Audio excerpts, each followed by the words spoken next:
₱1 milyong reward money ang ibibigay ng Volunteers Against Crime and Corruption sa sino mang makapagtuturo sa kinaroroonan ng dating driver ni Senadora Laila De Lima na si Ronnie Dayan.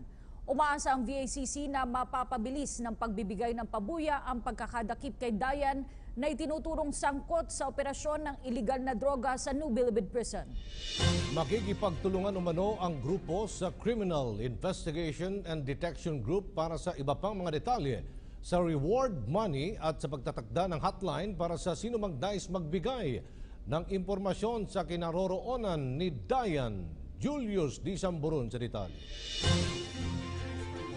Naglabas ng ₱1 milyong reward ang Volunteers Against Crime and Corruption para sa makapagbibigay ng impormasyon sa kinaroroonan o di kaya ika-aaresto ng driver, bodyguard at sinasabing lover at bagman daw ni dating Justice Secretary at ngayon Senador Laila De Lima na si Ronnie Dayan. Paliwanag ni Atty. Ferdinand Topacio, Legal Counsel ng VACC, walang politiko ang involved sa reward money na ito. Pawang 7 negosyante ang nag-ambagan para mabuo ang ₱1 milyong reward. Hangad daw ng mga ito na malaman ang pahayag ni Dayan maging ang katotohanan sa operasyon ng illegal na droga sa bansa. Biruan, akalain mong nagka-seryosohan. Sige, magdodonate kami, mag-aambag-ambag kami. Gawin, sabi ko, kaya ba ng 500,000?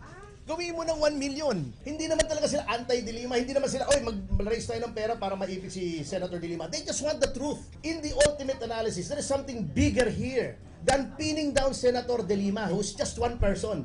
Ano ba ang extent ng drug trade dito sa Pilipinas? At how close were we to becoming a narco state? Kung hindi si Presidente Duterte ang naging Pangulo, ano ka na kaya ang nangyari? Umaasa din ang grupo ni Topacio na dahil sa reward na ito, mapapabilis ang paghahanap kay Dayan. Nauna nang naglabas ng warrant of arrest para kay Dayan. Hindi din sumipot si Dayan sa mga ipinatawag na hearing sa Kongreso. He will be given a penalty for the contempt, plus he will be given a chance to purge himself of the contempt by testifying. So, sabi naman ni Chairman Umali, lalabas si Dayan, maaring i-reopen ulit kung may substantial testimony siya. Plus, he has to be punished for snubbing the Committee on Justice. May kaparusahan po yung hindi kayo susunod eh. Yung amin pong final na complaint on illegal drug trading sa loob ng New Bilibid Prison na involved si then Secretary of Justice De Lima, now Senator, ay lumalabas na po yung katotohanan na unti-unti. Plano ding makipag-usap ni Topacio sa Criminal Investigation and Detection Group o CIDG para sa iba pang detalye sa reward money na ito, maging ang pagtatakda ng numero sa sinumang nais magbigay ng impormasyon, habang sa National Bureau of Investigation muna ilalagak ang reward money. May ginagawa daw silang protocol dyan kung may reward money, kung papaano yung mechanics na magse-set up sila ng hotline, pa-identifying informant through code name, etc. In-explain niya sa akin. Tatanong ko rin sa CIDG kung gusto nilang ibigay ko sa kanilang pera, kung gusto nila nasa custody ko muna, whatever is fine with me. Nauna nang inamin ni De Lima na nagkaroon ito ng relasyon kay Dayan, subalit nilinaw nito na hindi ito tumatanggap ng anumang drug money. Last Sunday, I was talking to a group of friends over dinner at nagbibiroon kami, sabi nila sa akin, yung si Ronnie Dayan ba hindi na mahuli-huli yan? Nasaan na kaya? Buhay pa kaya yan? The usual na bantering, di ba? Sabi ko, ewan ko nga ba? Sabi ko, nagbigay na nga kami ng reward. May mga kaibigan ako nag-donate ng reward, 100,000. Di naglulukuhan.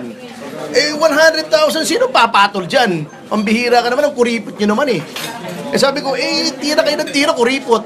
Biruan, kuripot kayo, ang kukuripot nyo rin. Put your money where your mouth is. Kayo kaya mag-raise, sabi ko, ng reward money para lumaki na hindi lang 100,000. Biruan, akalain mong nagka-seryosohan. Sige, magdodonate kami, mag-aambag-ambag kami. Gawin, sabi ko, kaya ba ng 500,000? Gawin mo ng 1 million. Di, sabi ko sa kanila, ayun pa baka usapan lasing yan. Yung iba sa inyo ako nakainom na ng wine. Kasi may wine yung food namin eh. Hindi, seryoso yan. Sabi ko, may presko na ko kako ng Tuesday. Pero, hindi ko i-announce yan, hindi ko hawak yung pero. Kahiyaan yan, i-announce ko, bako hindi kayo magbibigay, hindi ako mag-aabono ka ako noon. Anong i-abono ko dyan? Sabi na, sige, sabi ko, padala nyo sa akin by Monday. Pag hindi complete yun, hindi ko i-announce yan. Pinadala nga. Pinapakita ko nga sa kanila, yung mga bundles ng pera, hindi winidraw ng sabay-sabay, iba-iba yung petsa doon sa bande. May October, may July, may September, iba-ibang bangko. May UCPB, Security Bank, may BDO, nakikita nyo naman kalat-kalat. yung biruan ba naging seryoso? So, nung nakita ko pumapasok na yung pera, nagpagawa na ako ng tarpaulin doon sa Metro Walk. Ayan, edi may tarpaulin tayo ngayon. So, in-announce ko na kasi alam ko, at pinakita ko dito just to show na we are not bluffing. Nandyan talaga yung pera. And I already, nung afternoon, yesterday afternoon, I contacted a friend sa CIDG, sa Colonel. Sabi ko, through CIDG ko, and then now, that person is trying to get me an appointment with a Deputy Director Rafael, Deputy Director for Operations. Kasi doon daw ang protocol niyan, may ginagawa daw silang protocol diyan kung may reward money. Kung papaano, kung papaano yung mechanics na magse-set up sila ng hotline, pa-identifying informant through code name, etc. In-explain niya sa akin. Tuluyan ng inamin ni Senator De Lima na talagang nagkaroon sila ng relasyon ng kanyang driver bodyguard na si Ronnie Dayan. Ito ang kauna-unahang pag-amin ni De Lima sa programa ni Professor Winnie Monsod. Para sa kabuang detalye, alamin natin sa report ni RH44 Vien Dacles. Sa unang pagkakataon, umamin si Senator Leila De Lima na nakarelasyon niya ang kanyang dating driver bodyguard na si Ronnie Dayan. Ginawa ni De Lima ang pag-amin sa programa ni Winnie Monsod sa GMA7 at inilarawan ang nangyari na frailties of a woman o kahinaan ng babae. Nang tanungin ng senadora kung gaano katagal ang relasyon, sumagot si De Lima na a few years. Inamin ni De Lima na nabuo ang relasyon bunga na rin ang kanilang tiwala sa isa't isa. Aminado rin ng senadora na tinulungan niya si Dayan sa pera, pero nilinaw na hindi siya ang gumastos sa ipinatayo nitong bahay sa Pangasinan. Wanted sa kamera si Dayan na itinuturo ng mga presong tumistigo laban kay De Lima na kolektor umano ng senadora. The Department of Justice panel has started consolidating the 4 complaints filed against Senator Leila De Lima and others in relation to their alleged participation in the illegal drug trade inside the New Bilibid prison. Meanwhile, the DOJ panel is also planning to issue a subpoena against the senator within the week. Joanna will tell us why. The Department of Justice has created a panel that will consolidate all the 4 complaints filed against Senator Leila De Lima and other former DOJ officials due to their alleged involvement in illegal drug operations in the New Bilibid prison. Among these 4 complaints are the cases of drug trafficking and graft filed by the Volunteers Against Crime and Corruption. Another complaint was filed against Senator De Lima by former NBI Deputy Directors Reynaldo Esmeralda and Ruela Sala. Violation of torture, graft, and indirect bribery was the case filed by the high-profile inmate J.B. Sebastian. Along with this was the recommendation made by the National Bureau of Investigation to file cases against the senator and 17 others after it came out in their investigation that De Lima allegedly received millions of pesos from the drug lords which she used to fund her senatorial campaign. According to Justice Secretary Vitaliano Aguirre III, the DOJ panel may possibly release the subpoena against the lawmaker within this week. Nag-create na kami ng 5-man panel. So, ang sabi namin ay this week. So, pero yan, since there is the panel already and I've already made a department order consolidating the 4 cases, bahala ng panel. Meanwhile, the secretary also denies the previous statement made by Senator Leila De Lima wherein she claimed that the Secretary of Justice might manipulate the evidences against her. Hindi man ako nag-file nun. And besides, kung fabricated yun, then ang mag-answer siya at sabihin niya yung kanyang depensa. On the other hand, De Lima's camp expressed their readiness to face her cases and stood firm that the accusations against her are baseless. I leave it up to my legal defense team kung ano ang gagawin dyan. Expected ko naman lahat yan na itutuloy nila yung mga kaso na yan. Inamin po ni Senadora Leila De Lima na nagkarelasyon sila ng kanyang dating driver at bodyguard na si Ronnie Dayan.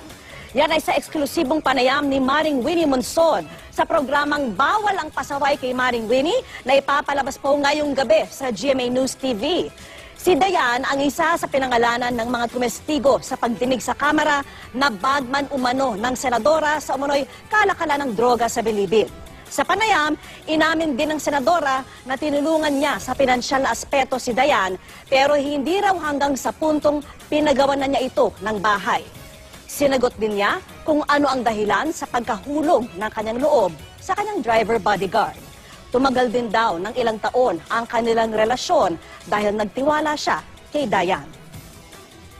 Yan ay sa eksklusibong panayam ni Maring Winnie Monsod sa programang Bawal ang Pasaway kay Maring Winnie na ipapalabas po ngayong gabi sa GMA News TV.